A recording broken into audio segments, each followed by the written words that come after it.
सैफ अली खान पर हमला के मामले में मुंबई पुलिस ने बढ़ाया जांच का दायरा। सैफ के घर पर उनकी पत्नी करीना कपूर का बयान दर्ज किया। मुंबई पुलिस ने सैफ के सभी स्टाफ और कई परिचितों से पूछताछ की। अब तक पुलिस कर चुकी है 40 से 50 लोगों के बयान रिकॉर्ड। सैफ के घर के स्टाफ मेंबर्स को बांद्रा थाने ले जाकर पुलिस ने की पूछताछ, बाद में घर के अंदर छोड़ा। सैफ अली खान पर हमला करने वाले संदिग्ध की नई तस्वीर बांद्रा स्टेशन के पास दिखा। संदिग्ध बांद्रा स्टेशन में ड्रेस भी चेंज किया। सैफ अली खान अभी 2 से 3 दिन तक मेडिकल ऑब्जर्वेशन में रहेंगे। इन्फेक्शन से बचाने के लिए डॉक्टर्स ने विजिटर्स पर रोक लगाई है। डॉक्टर्स के मुताबिक पीठ पर घाव ज़्यादा है और गहरा हुआ है। पैरालाइज्ड हो सकते थे सैफ। 2 हफ्ते बाद नॉर्मल रूटीन फॉलो कर सकते हैं। सैफ अली खान पर हुए हमले पर बोले सीएम फडणवीस, पुलिस को कई सबूत मिले हैं, जल्द केस सुलझ जाएगा। महाराष्ट्र के मंत्री संजय शिरसाट का बड़ा बयान, बोले कि यह घटना दुर्भाग्यपूर्ण है, लेकिन इस पर विपक्ष की राजनीति और भी दुर्भाग्यपूर्ण है। अजमेर में ख्वाजा गरीब नवाज के दरबार में हाजिरी लगाने पहुंचे फारूक अब्दुल्ला सैफ अली खान पर हुए हमले की निंदा करते हुए बोले, शुक्र है कि उनकी जान बच गई। एक्टर शिल्पा शेट्टी ने सैफ अली खान पर हुए हमले पर जताई चिंता, कहा कि उम्मीद है कि वो जल्द ठीक होंगे। शिल्पा शेट्टी ने माना कि मुंबई पुलिस हमलावर को जल्द पकड़ लेगी। कहा कि हमला करने वालों को सीख मिलनी चाहिए। शाहिद कपूर ने सैफ पर हुए हमले पर चिंता जताई। कहा कि मुंबई बहुत ही सुरक्षित शहर है, इस प्रकार की चीजें नहीं होती हैं। एक्टर सोनू सूद बोले कि मुंबई एक बहुत ही सुरक्षित जगह है, ऐसी घटनाएं हमें परेशान भी करती हैं। सैफ अली खान को अस्पताल पहुंचाने वाले ऑटो ड्राइवर भजन सिंह ने इंडिया टीवी से बातचीत की। कहा कि खून से लथपथ थे सैफ, उनके साथ बेटा और एक तीसरा शख्स भी था। ऑटो ड्राइवर ने बताया कि मैं उन्हें नहीं जानता था। अस्पताल छोड़ने के बाद उन्होंने मुझे अपना नाम बताया और इलाज कराने के लिए कहा। संसद का बजट सत्र 31 जनवरी से 4 अप्रैल तक चलेगा। 31 जनवरी को राष्ट्रपति द्रौपदी मुर्मू संसद के संयुक्त सत्र को संबोधित करेंगी। 1 फरवरी को वित्त मंत्री निर्मला सीतारमण अपना 8वां बजट पेश करेंगे। सत्र का पहला चरण 31 जनवरी से 13 फरवरी और दूसरा सत्र 10 मार्च से लेकर 4 अप्रैल तक चलेगा।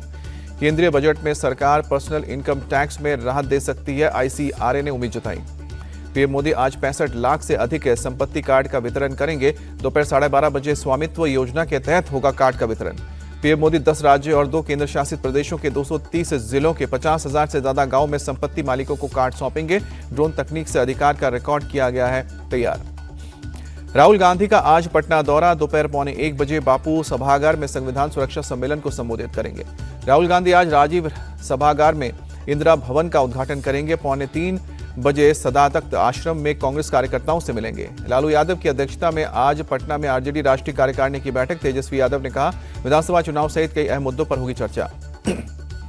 दिल्ली के लिए बीजेपी का संकल्प पत्र जारी। महिलाओं को हर महीने मिलेंगे 2500 रुपए। एलपीजी सिलेंडर पर 500 रुपए की सब्सिडी का वादा। होली दिवाली पर एक सिलेंडर मुफ्त। बीजेपी अध्यक्ष जेपी नड्डा बोले, आपदा पार्टी ने 51 लाख लोगों को आयुष्मान योजना से वंचित रखा है, हम पहली कैबिनेट में इसे पास करेंगे। जेपी नड्डा ने दिल्ली सरकार के मोहल्ला क्लिनिक को भ्रष्टाचार का अड्डा बताया। कहा कि फर्जी लैब टेस्ट कर 300 करोड़ का घोटाला हुआ है। पूर्वांचलियों के मुद्दे पर भी जेपी नड्डा ने आपको घेरा। बोले, कोविड के समय पूर्वांचलियों को आनंद विहार भेज दिया था, आज घड़ियाली आंसू बहा रहे हैं केजरीवाल। बीजेपी के संकल्प पत्र को केजरीवाल ने झूठ का पुलिंदा बताया। कहा कि आपके मैनिफेस्टो पर चुनाव लड़ रही है बीजेपी। अरविंद केजरीवाल बोले, मेरे काम की नकल कर रही है बीजेपी, इनके पास अपना कोई प्लान नहीं। बीजेपी के संकल्प पत्र पर पंजाब के मुख्यमंत्री भगवंत मान का अटैक। बोले कि हम पर रेवड़ी बांटने के आरोप लगाते हैं, क्या वो अब पापड़ बांट रहे हैं? आपके प्रवक्ता प्रियंका कक्कड़ बोली, प्रधानमंत्री मोदी खुद रेवड़ी कल्चर के खिलाफ है, फिर बीजेपी के बातों पर कैसे भरोसा करे दिल्ली की जनता। वीरेंद्र सचदेवा का पलटवार। बोले कि जमानत पर छूटे लोगों को रेवड़ी और विकास का फर्क नहीं समझ में आएगा। बीजेपी के घोषणा पत्र को मनोज तिवारी ने मोदी की गारंटी बताया। बोले कि सिर्फ भाजपा दिल्ली के लिए सोच रही है।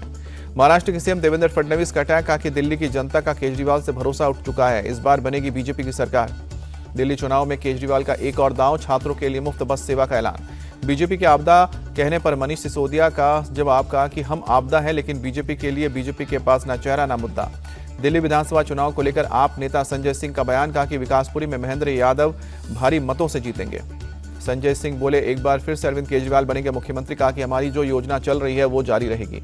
आप विधायक अमानतुल्लाह खान का बयान। आम आदमी पार्टी सबसे सेक्युलर पार्टी है, सबके लिए काम करती है। पंजाब के सीएम भगवंत मान ने दिल्ली के मोती नगर में किया रोड शो। आप उम्मीदवार शिवचरण गोयल को जिताने की अपील की। दिल्ली चुनाव से पहले आम आदमी पार्टी को बड़ा झटका। 2 पार्षद रविंद्र सोलंकी और नरेंद्र गिरसा बीजेपी में शामिल। 20 जनवरी को दिल्ली में पदयात्रा करेंगे राहुल गांधी। नई दिल्ली से कांग्रेस उम्मीदवार संदीप दीक्षित के लिए मांगेंगे वोट। दिल्ली विधानसभा चुनाव पर नई दिल्ली विधानसभा सीट से कांग्रेस उम्मीदवार संदीप दीक्षित का बयान। बोले कि दिल्ली की असली जरूरत साफ हवा विकास है। संदीप दीक्षित बोले, दिल्ली की सड़कें टूट गई हैं, लोगों को पानी की दिक्कतें हो रही हैं। कहा कि ये सब काम कोई कर सकता है तो वो केवल कांग्रेस पार्टी कर सकती है। 8वें वेतन आयोग की घोषणा पर भड़के कांग्रेस नेता संदीप दीक्षित कहा कि आचार संहिता के बीच भारत सरकार ने कैसे ऐलान किया। कांग्रेस नेता विनेश फोगाट का आप और बीजेपी पर हमला, कहा कि ये दोनों सिर्फ एक दूसरे से झगड़ते हैं। दिल्ली कैंट से बीजेपी उम्मीदवार भुवन सिंह तंवर के नामांकन में शामिल हुई बांसुरी स्वराज, कहा कि पीएम मोदी के विकसित भारत के संकल्प को पूरा करेंगे। दिल्ली चुनाव के लिए अजीत पवार की एनसीपी ने लिस्ट जारी की, 30 उम्मीदवारों का ऐलान किया। बिल्कीपुर उपचुनाव में तैनात पुलिस अधिकारियों को लेकर अखिलेश यादव ने उठाए सवाल। पीडीए के सिर्फ 3 अफसरों की पोस्टिंग पर चुनाव आयोग से संज्ञान लेने की मांग। सपा सांसद अवधेश प्रसाद का दावा, मिल्कीपुर उपचुनाव में बीजेपी का जो भी उम्मीदवार होगा उसकी जमानत जब्त होगी। कर्नाटक में सत्ता बंटवारे की खबरों को deputy CM DK Shivakumar ने खारिज किया, कहा कि बीजेपी सिर्फ फर्जी खबर फैला रही है। कांग्रेस के सांसद और लोकसभा में नेता प्रतिपक्ष राहुल गांधी के बयान पर केंद्रीय मंत्री जी किशन रेड्डी ने कहा, राहुल गांधी भारत के संविधान से ही लड़ना चाहते हैं। जी किशन रेड्डी ने राहुल गांधी पर निशाना साधते हुए कहा कि एक तरफ वो संविधान को लेकर भाषण देते हैं और दूसरी तरफ वो भारत और भारत के संविधान के खिलाफ लड़ना चाहते हैं। मुंबई में आज से आरएसएस और बीजेपी नेताओं की बैठक। सूत्रों के मुताबिक हिंदुत्व के मुद्दे पर होगी चर्चा। इसरो ने स्पेसडेक्स मिशन की डॉकिंग का वीडियो जारी किया। 2 स्पेसडेक्स उपग्रह SDX-1 और SDX-2 को जोड़े जाने की प्रक्रिया को दिखाई। इसरो ने 16 जनवरी को 2 स्पेसडेक्स उपग्रह की डॉकिंग में पाई थी कामयाबी। अमेरिका, रूस और चीन के बाद सफल अंतरिक्ष डॉकिंग करने वाला दुनिया का चौथा देश बना है भारत। स्पेसडेक्स मिशन की सफलता से उत्साहित भारत सरकार। केंद्रीय मंत्री जितेंद्र सिंह बोले, 2035 तक अंतरिक्ष में भारत का स्टेशन स्थापित हो जाना चाहिए। कोलकाता आरजीकर रेप और मर्डर केस पर आज आ सकता है फैसला। सियालदा सेशन कोर्ट ने 2 बजे मामले में आरोपी संजय राय की संलिप्तता पर सुनाएगी फैसला। कर्नाटक के सीएम सिद्धरमैया पर ईडी का बड़ा एक्शन। मूडा केस में पत्नी के नाम पर आवंटित संपत्ति जब्त की। 142 संपत्तियां ईडी के ओर से अटैच। दिल्ली शराब घोटाले से जुड़े मनी लॉन्ड्रिंग के मामले में ईडी की याचिका पर सुनवाई टली। अब 17 मार्च को होगी हियरिंग। दिल्ली में फिलहाल लागू नहीं होगी आयुष्मान योजना। सुप्रीम कोर्ट हाईकोर्ट के आदेश पर लगाई रोक। दिल्ली में बढ़ती ठंड से जनजीवन बेहाल, जरूरतमंद लोग रहे हैं रैन बसेरे का सहारा। यूपी के रायबरेली में लखनऊ प्रयागराज हाईवे पर एक ढाबा मालिक को खाने का पैसा मांगना भारी पड़ा। दबंग कार चालक ने ढाबा मालिक पर चढ़ाई कार। गांव वालों ने कार चालक को पकड़कर पुलिस के हवाले किया। घायल ढाबा मालिक अस्पताल में भर्ती। अमृतसर से इंसानियत को शर्मसार करने वाली खबर। घायल को अस्पताल ले जाने वाले एक शख्स ने घायल की जेब से निकाले करीब 2 लाख रुपए। अपनी जैकेट की जेब में रुपए रखने के बाद शख्स मौके से फरार। सीसीटीवी कैमरे में कैद हुई दुर्घटना। कानपुर में एक मॉल की पहली मंजिल पर स्पा सेंटर के अंदर लगी आग। दमकल की गाड़ियों ने आग पर काबू पाया। दमकल की टीम ने वक्त रहते लोगों को मॉल से बाहर निकाला। हादसे में कोई घायल नहीं। जम्मू कश्मीर के उधमपुर में स्क्रैप गोदाम में लगी आग। फायर ब्रिगेड की टीम ने आग पर काबू पाया। हादसे में काफी नुकसान की आशंका। आग लगने की वजह की जांच की जा रही है। फरीदाबाद में पैदल चल रहे शख्स को कार से मारी टक्कर। कई फीट दूर जाकर गिरा युवक। कर्नाटक के मंगलुरु में एक सहकारी बैंक से करीब 10 से 12 करोड़ की डकैती हुई है। वारदात के बाद बदमाश फरार हो गए।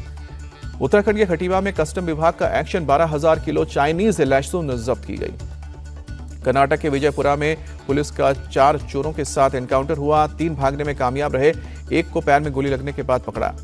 यूपी के सोनभद्र में एनकाउंटर के दौरान पैर में गोली लगने से 2 बदमाश पकड़े गए। 25-25 हजार रुपए का इनाम था। गुजरात के बेट द्वारका और ओखा में प्रशासन ने 408 अवैध अतिक्रमण हटाया। 62 करोड़ की जमीन को कब्जे से मुक्त कराया। एमपी के गुना में वन विभाग ने 900 बीघा जमीन को अवैध कब्जे से मुक्त कराया। प्रयागराज महाकुंभ का 6ठा दिन। सर्दी के बावजूद सुबह से भारी तादाद में श्रद्धालु आस्था की डुबकी लगाने संगम पहुंच रहे हैं। सीएम योगी आज करेंगे प्रयागराज का दौरा। 29 जनवरी को मौनी अमावस्या के मौके पर होने वाले अमृत स्नान की तैयारियों का जायजा लेंगे। बीजेपी सांसद रवि किशन ने भी त्रिवेणी घाट पर लगाई डुबकी। कहा कि यह ऐतिहासिक अद्भुत कुंभ है, सबको आना चाहिए। महाकुंभ में भाग लेने के लिए पहुंचे पंजाब के गवर्नर गुलाब चंद कटारिया बोले कि अनादिकाल से गंगा स्नान का महत्व है। महाकुंभ में डुबकी लगाने वालों के आंकड़े पर सवाल पर रवि किशन बोले, अब सनातनी अलख जगी है, विपक्ष को मिर्ची लगना स्वाभाविक है। अंतर्राष्ट्रीय मुद्रा कोष ने 2025 के लिए विकास का अनुमान जारी किया। भारत की सबसे तेज 6.5% विकास दर रहने का अनुमान। मुद्रा कोष के अनुमान के मुताबिक चीन की विकास दर 4.6% रहेगी, जबकि अमेरिका की 2.7%, ब्राजील की 2.2% और कनाडा की 2%। भारतीय विदेशी मुद्रा भंडार में गिरावट जारी। 8 अरब 71 करोड़ डॉलर घटकर अब 625 अरब 87 करोड़ डॉलर हुआ है। भुवनेश्वर में सिंगापुर के राष्ट्रपति और ओडिशा सीएम के बीच मीटिंग हुई। राज्य में निवेश को लेकर तैयार है सिंगापुर। 8 विभागों पर एमओयू साइन हुए हैं। 20 से लेकर 24 जनवरी तक दावोस के दौरे पर रहेंगे महाराष्ट्र के सीएम देवेंद्र फडणवीस। राज्य में विदेशी निवेश बढ़ाने पर नजर। Captain Rohit Sharma ICC champions trophy की तैयारी में जुटे। हिटमैन ने नेट पर किया अभ्यास। चैंपियंस ट्रॉफी से पहले लगाए कई signature shot. PV Sindhu India open badminton tournament के वुमेन्स सिंगल्स के क्वार्टर फाइनल में हारी। इंडोनेशिया की ग्रोग्रिया मार्सिका तुंगजुंग ने दी शिकस्त। भारतीय पुरुष टीम श्रीलंका को हराकर खो खो विश्व कप के सेमीफाइनल में पहुंचा। 140 से दी शिकस्त। भारतीय वुमेन्स टीम ने बांग्लादेश को 109 के 16 के बड़े अंतर से हराकर विश्व कप के सेमीफाइनल में जगह बनाई। लगातार 5वें मैच में टीम इंडिया 100 से अधिक अंक हासिल किए हैं।